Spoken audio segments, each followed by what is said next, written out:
Andito yung mga Texas nyo eh. Sir, wala pa akong knowledge, sir, na Ano meron wala po knowledge pumunta. sa tulad dito sa text mo? Hindi, sir. Pinavalidate ko po yan, sir. It turned out to be, sir, noong 27 po, sir, ay wala po, sir, incident ng 27. Hindi. Paano walang incident?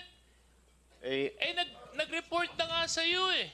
Nagsabi na nga sa text tapos pumunta na nga itong Sir, si Ma'am Maribel kalapit sa stasyon at gumawa ng sinumpang salaysay.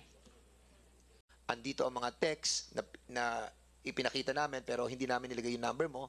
So I will be sending this to you right now. And confirm to us if that is your number.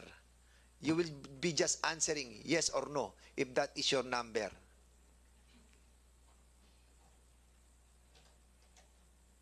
Is that your number? Yes, Your Honor. So, in other words, you're lying. Nagsinungaling ka sa kongresong ito. No, Your Honor. Paano kayo nagsinungaling? Merong ang lumabas dito sa conversation nyo na may nag-report sa iyo about that incident. Sir, upon validation, sir, wala naman po, sir, talagang pumunta ng 27, sir, para mag-report. Pero may nag-report sa iyo, yun ang tinatanong ni Congressman Suarez. Kung may nag-report sa iyo through text, ang sabi mo kanina, wala. Di ba? Yes, sir. Wala. Actually, sir, wala na So po, kanina, sir, maalala, sir. kita. Sabi ko, huwag kang magsisinungaling, di ba?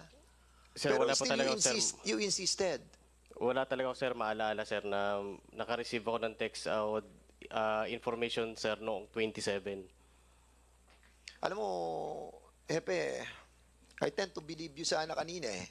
Pero since I got this texts and the number of the Chief of Police of Lucena appeared on this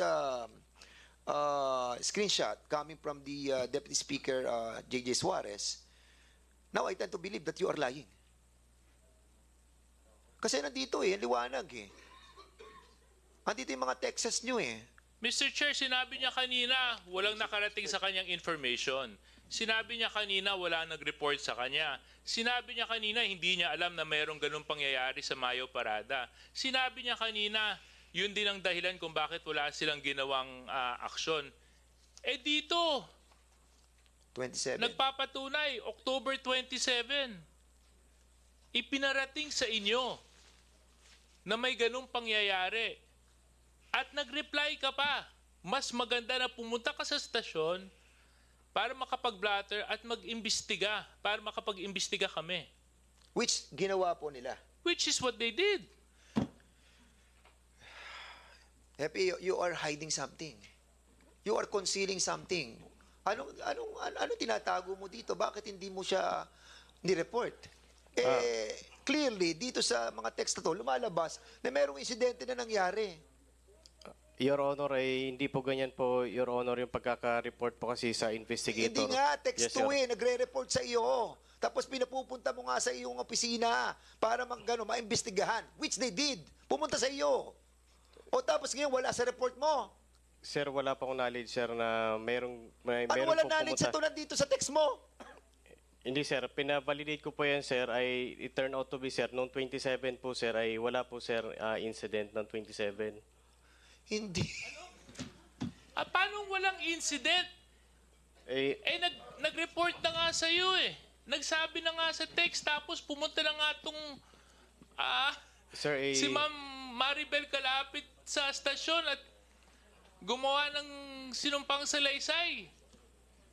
Mr. Chair, obviously, there's a cover-up.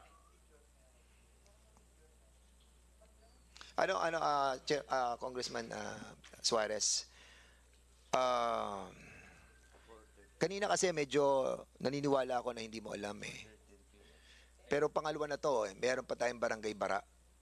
Meron tayong ngayong barangay Ransohan. Meron pa tayong 4 na barangay na pag-uusapan. Dito pa lamang kanina, nagsabi na kami na sana huwag kayong magsisinungaling because hindi naman po kami nagbibiro dito sa Kongreso because we wanted to find out the truth. Di ba? We don't want to put you in shame talaga. Pinangako namin yan kay Chief PNP. Nag-usap kami dito with the speaker at sinabi namin that as much as possible, ayaw namin itong gawin itong mga gantong klase ng investigasyon. And kahapon sa EJK, ipinagtanggol ko ang organisasyon. Pero sa ganitong mga klase, that are certain elements of the organization na will keep on lying and trying to make fun out of this hearing, that we will never allow. Kasi kitang-kita naman dito may nagsumbong sa iyo. Di ba normally pag may nagsumbong, sige pumunta ka dito. So pumunta. O, tapos kinuha mo istorya. O sabihin na natin na kwentong kutsero na niloloko kayo. Di ba it's incumbent upon you to list that on your logbook? Sa logbook nyo, isulat nyo. Pero wala Wala yung 5 kaso na pinag-uusapan na dito, yung bara lang ang nag-appear. Dito, clearly, meron kayong tinatago. And you wanted to protect someone or somebody na hindi namin alam. Unfortunately, yung pagsisinungaling mo tungkol dun sa pagre-report sa iyo ng someone from them, lumalabas dito na meron talaga.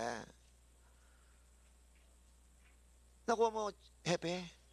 Hepe, Yes, Your Honor. try to reform your answers. Kasi, I don't know. Kasi, the members who are here, baka mamaya mapilitan silang gawin yung mabagay na ayaw mo. And we don't want to do that. That's the reason why I keep on warning each and every resource speaker who will be attending our committee to refrain from lying. Kasi sunod-sunod na yan Magkakasunod-sunod na yan. And I cannot stop anybody from here Mr. Chair. Mr. Chair. na mag-motion sila to cite you in contempt.